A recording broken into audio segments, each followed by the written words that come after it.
Greetings folks, David here from Southern Michigan, and the topic that I would like to touch on is raising meat birds from start to finish. And this is the time of the year that we normally get our first batch of chicks, and then we will later on in the end of August we will be receiving another batch of turkeys. And the meat birds we just received was 100, and we just like to share tips and tricks that works for us.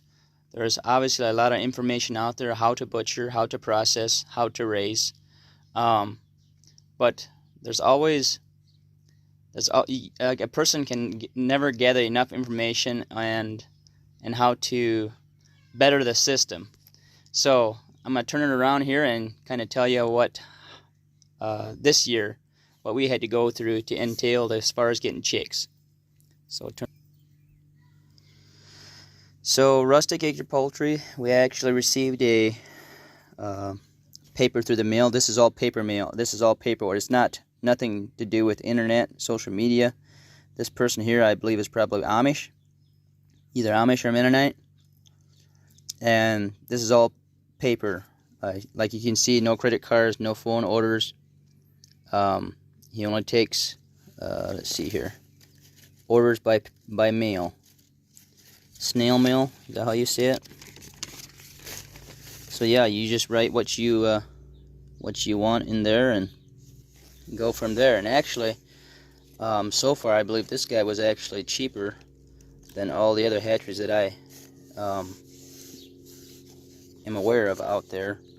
And this guy doesn't have a hatchery. I believe somehow he has connections with different hatcheries and is able to sell chicks, I guess, and still make money.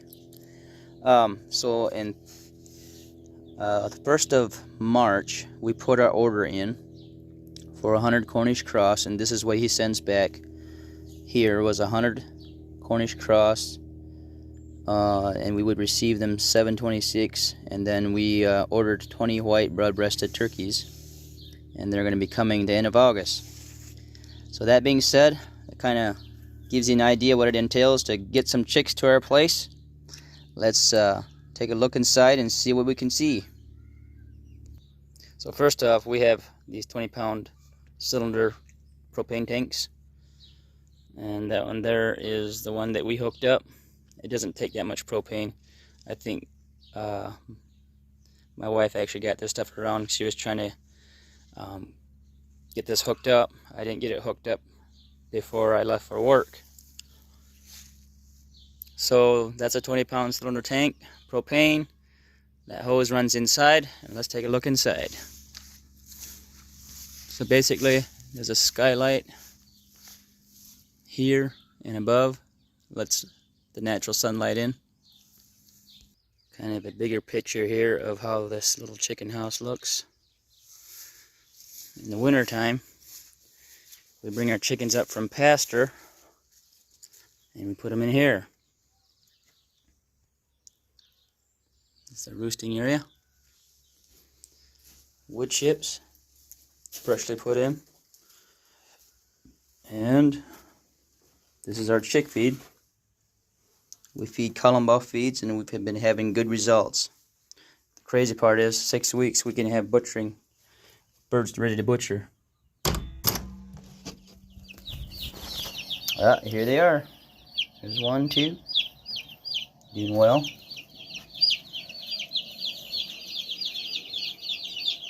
Ooh, it's warm in here. Hey there, birdies. How we doing? Huh? It's hard to believe that there's 100 in here. They're so small. That's their feed. So we use grape juice.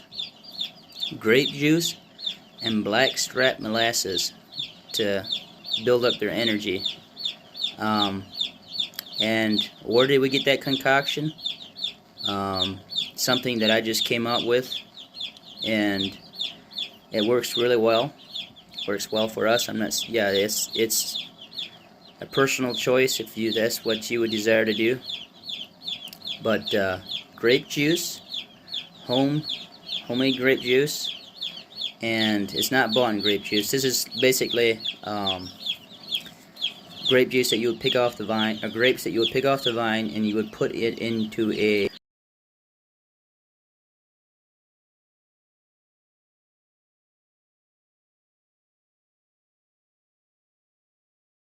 and there are times if it's a little cooler when we get them, we'll put a dash of cayenne pepper with the grape juice, blackstrap molasses, and a dash of cayenne pepper. Why did I come up with this concoction? There was a book that it was a holistic management book as far as, using like garlic and different things to a natural remedies of, concoctions to come up with your animals. And in there, I think that's where I kind of put together the grape juice. The grape juice actually makes the chicks poop purple, but it's fine. So grape juice, blackstrap molasses. If you ever need a quick boost, just take some pastured milk. What I mean by pastured milk is milk that, just some raw milk from cows that are on pasture, and take a teaspoon of blackstrap molasses, mix that together, and drink that. It quickly gives you an energy boost. But the cayenne pepper actually, what that does is it helps the circulatory system, especially if it's a little cold outside. They're cold and they're all huddled together. Just put a dash of this in their drink, and it'll give them a boost. It's just an all-around healthy benefit all the way around. So, just a tip from us.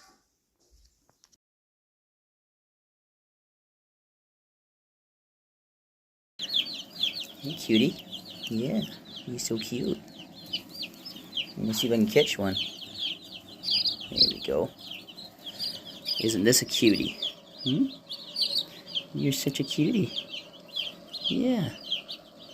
And with a fuzzball. Yeah. So it's hard to believe, within 6 weeks we can have a bird from between 4.5 to 5 pounds in 6 weeks off of this feed. So this is what our little chick room looks like. We insulated it, put OSB on it, and it works quite well. This is my little pan heater. That's what the other side of this looks like from that 20-pound cylinder propane tank. And it's adjustable. I can adjust it as they grow bigger. But normally after about 3 weeks, I should say 2 weeks, between 2 to 3 weeks, they're normally ready to come out of here. I actually just opened this door. It works quite well. As they grow bigger, they require more room, and they can decide what they want. If they want to stay out here, they can. If they still need heat, or they can just come back over here underneath this pan heater. But I've noticed already these meat birds, because of their growth ratio or spurt, that their body creates a lot of heat in itself. But I would say normally about after 2 weeks they do pretty well with less heat than what turkeys do. That's my little pan heater. Just the pilot's on right now, but once it gets cold, it'll kick in. And we like to shoot. I don't even have a gauge out here. You can kind of tell. If these birds are all huddled together, which you see they're not, maybe they're kind of huddling in the corner now, but I'm going to shut this door. I got my door open right now. If I shut this door, the temperature will get back to where it should be. But if you see this, that's what we're looking for. You know, they're content. They're not too hot. They're not too cold. If they're too cold, they'll huddle together in a tight ball. If they're too hot, you'll see them starting to crowd in the corners, trying to get away from the heat. So it all looks good. And a healthy batch of birds this time, little chicks. So as you can see, I feed a cow and buff feed, non-GMO, all natural. I don't do organic, but I try to do it as natural as possible. So there you have it, folks. Until next time, I will try to keep you posted.